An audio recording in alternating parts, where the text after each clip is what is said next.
So let's go through the first case. This is a 14-year-old male, and this is a fracture. I just want to know from all of you, its AP looks pretty okay, and how many of you feel this is a very easy fracture to manage? Raise your hands. And people feel, how many of you feel it's a little difficult to manage? There are problems. Yeah, so can someone tell me what is the problem here? Here, those who raise it. What is unusual? What makes you feel that it's not going to be a very easy fracture? The fracture line is actually oblique. Oblique, right. So what could be a problem which would come during reduction or during fixation? Reduction would be a problem, even fixation would be a problem. Okay. So go to your voting pads and have 4 options here. And I want you to select which is the most important part of management, which you will not miss to minimize the complication. All of us have heard 2 talks, one from Kapil and Dr. Alan Crawford. So what is most important? Perfect reduction, adequate fixation here, hematoma evacuation, all of above. The voting pad starts now.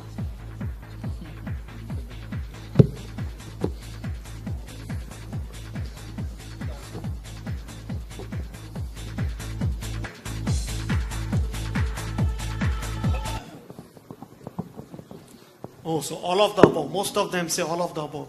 Sheetal, what about, immobilization? Because people have spoken about giving spica for some time or immobilizing in some way in these patients. So till what age does it hold true? Without fixation? With fixation. After fixation. After fixation. So do you immobilize after fixation or you don't do it? So younger patients, I do tend to, immobilize the patients afterwards. Right. But if your fixation is pretty good, you feel like you have good stability of right. the fracture with enough screws, then probably it's okay. Like I wouldn't put a spica on on someone who is 8 or 9, but someone who is 5 or 6 probably I would.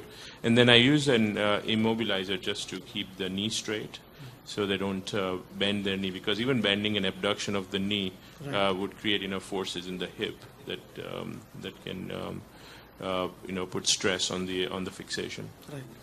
So what are your odds for doing an open reduction in this case? Would it be required, or you feel close? So I think reduction probably is not might not be too difficult, but I think once you start putting your screws in, it would kind of collapse, or it would slide in an oblique plane.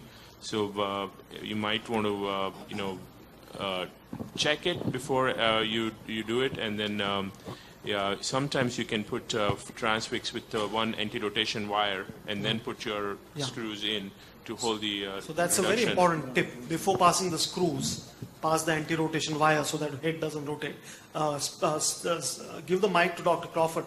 You're on the ground round, 6 a.m. in the morning. Previous night this has been fixed. The fracture came in the afternoon, night they fixed it. Did all the steps which you have checked, they have done it.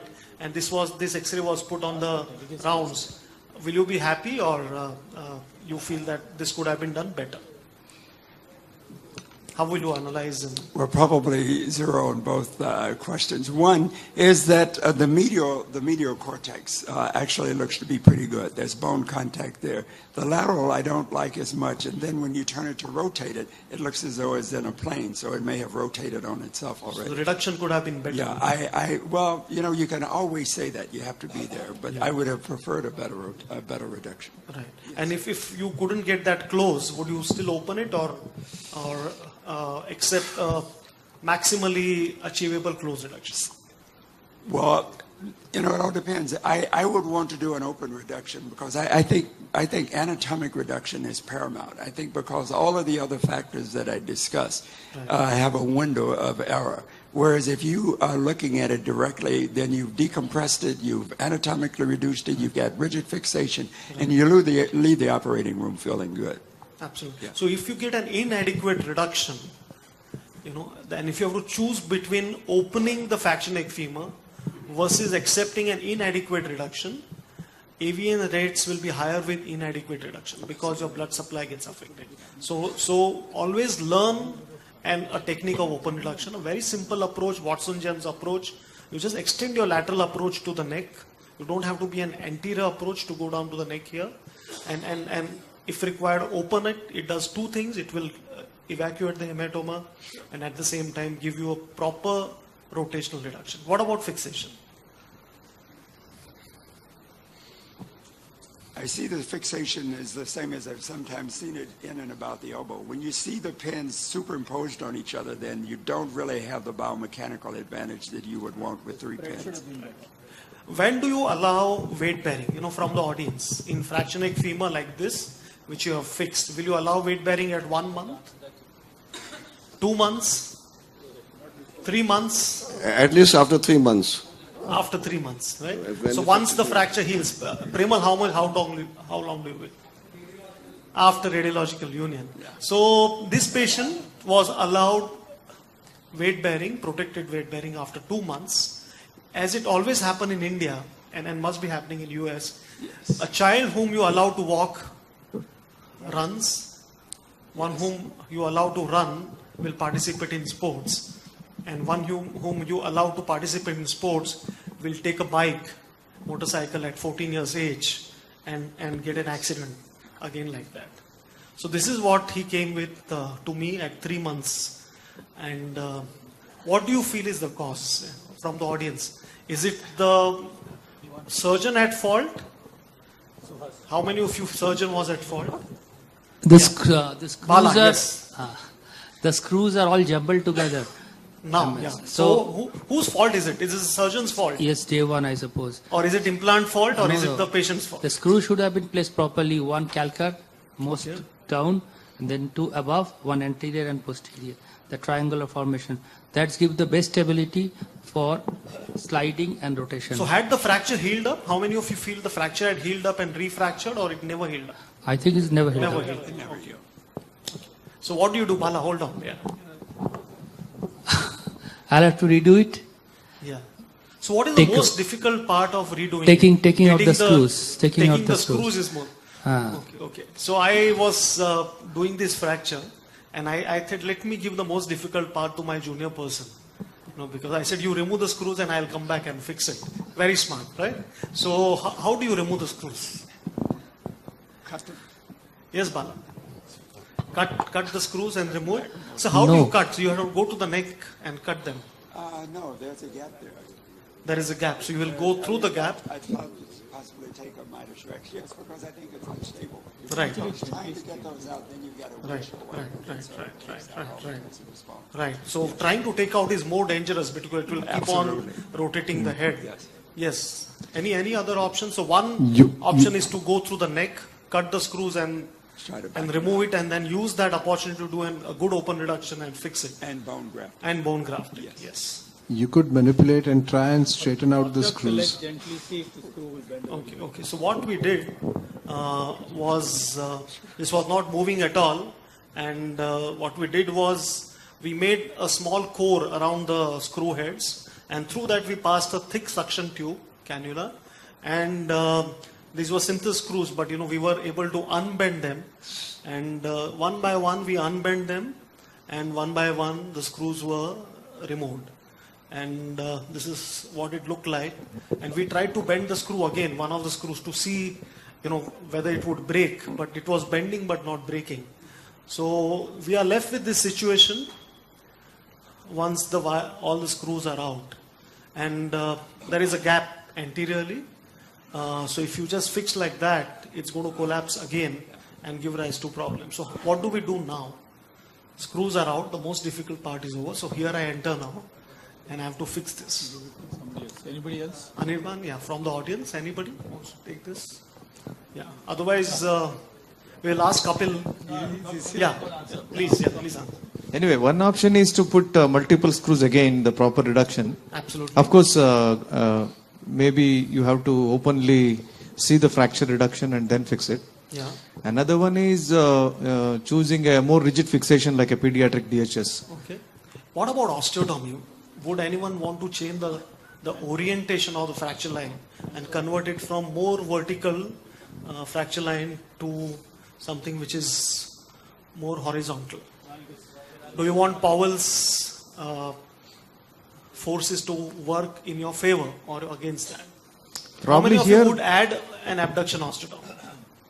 Okay. How many of you feel it will not be required and just anatomical reduction would work?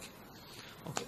So what we did was we fixed it tentatively, and while fixing, we used the wire in the head to rotate. This was all done close to rotate and get it into a better alignment. And having done that, I pass a pediatric DHS screw from the inferior K wire. Okay, you can see that as it's being passed, we have another derotation wire so that the head doesn't spin. And then I also reamed the other wire.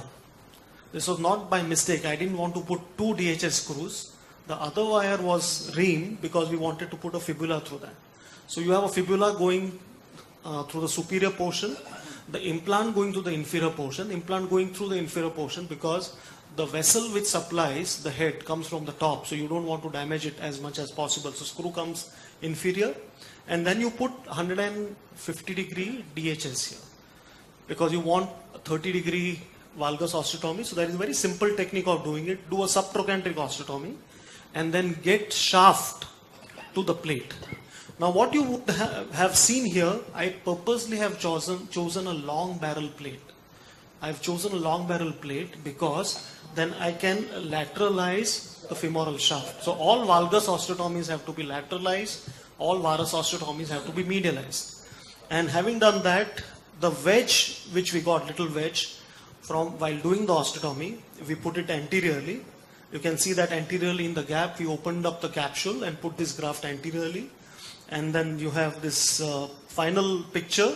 The alignment looks okay. I tried to put as much as screws possible because this child is not really reliable. He can have any sporting action. This was the post-op X-ray. Do you think this is too much valgus, Sheetal, or I could have?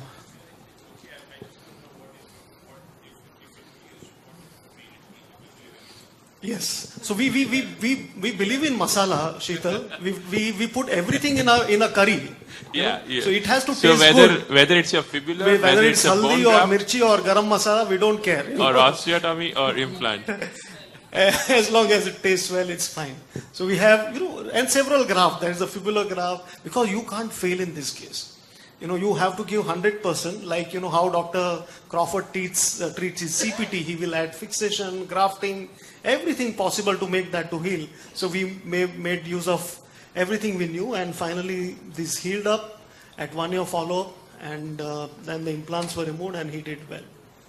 This is the second case I want to discuss because I had to discuss all the complications. And in this case, he had fractured neck femur, was fixed, probably had infection, the implants were removed. And when he came to us, he came 1 year after his injury and he was limping, had pain. So I want you to tell me, go back to your voting pads, that what all complications does this child have? Does he have voting pads? Yeah. Does he have non-union? Does he have AVN? Does he have varus? Or he has all of these? Some of these questions may sound stupid, but they are enough required for audience to be awake.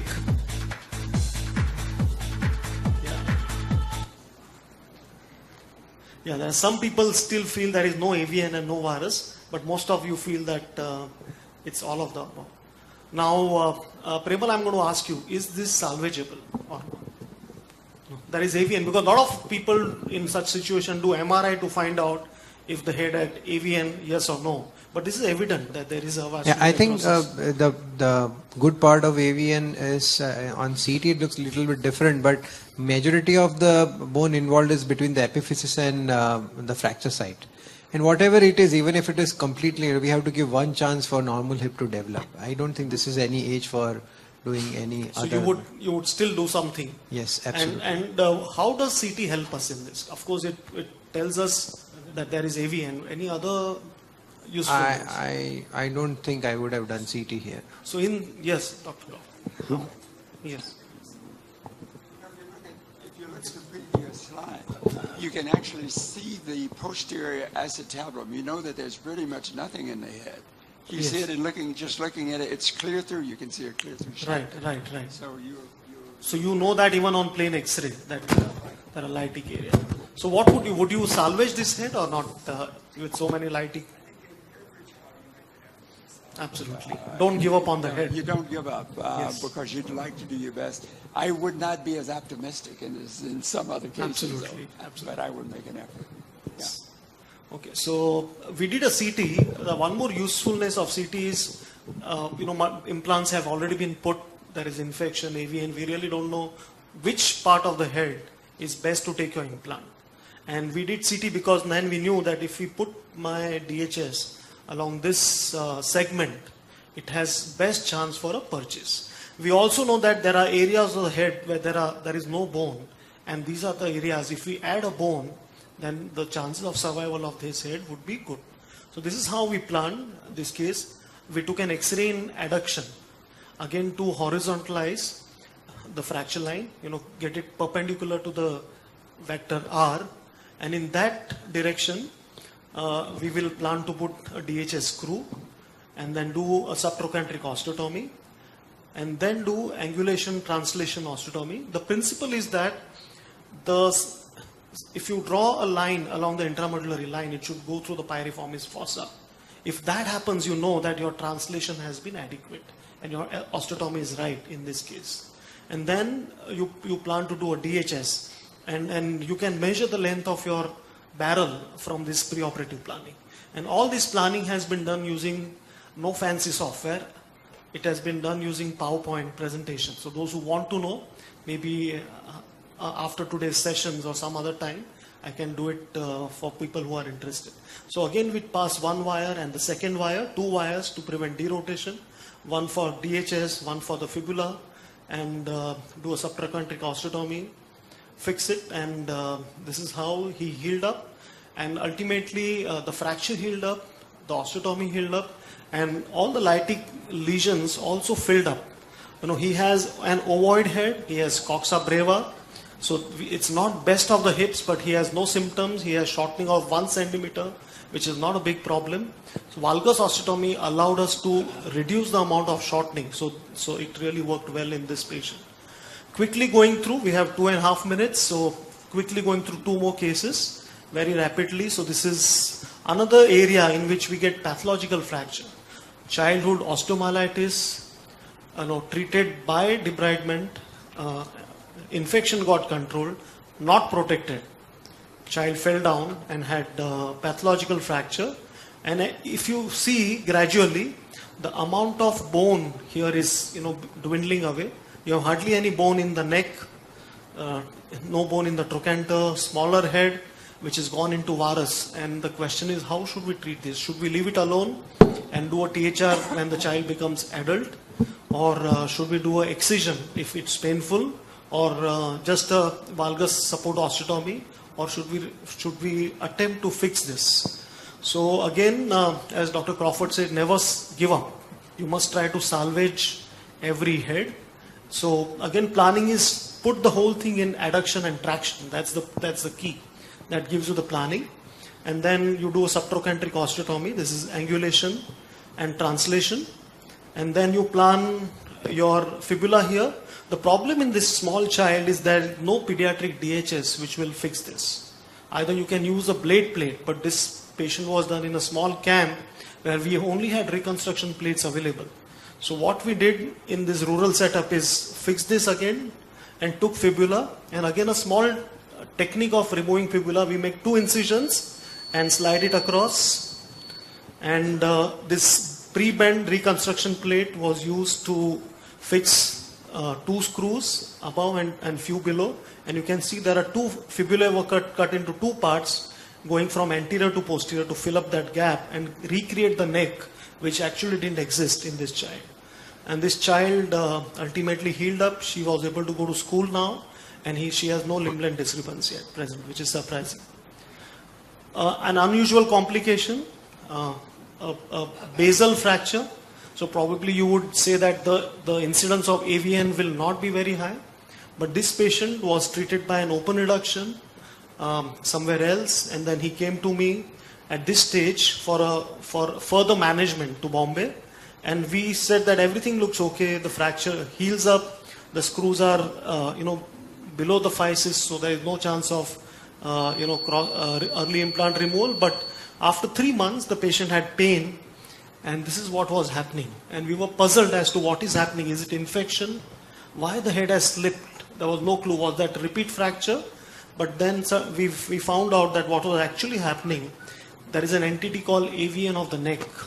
So you can get AVN of the head and AVN of the neck.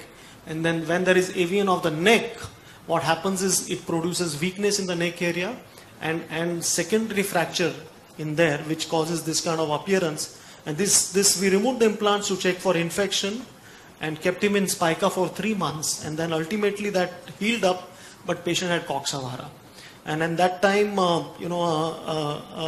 we used external fixator to correct, because we were not sure about the infection, so we didn't want to put a plate and having that being infected again, because there was fluid when we removed the implants the first time. So we put an external fixator to do abduction osteotomy, and over a period of time, this remodeled well. There is an anterior bone which I was worried about, but patient had good range of that also.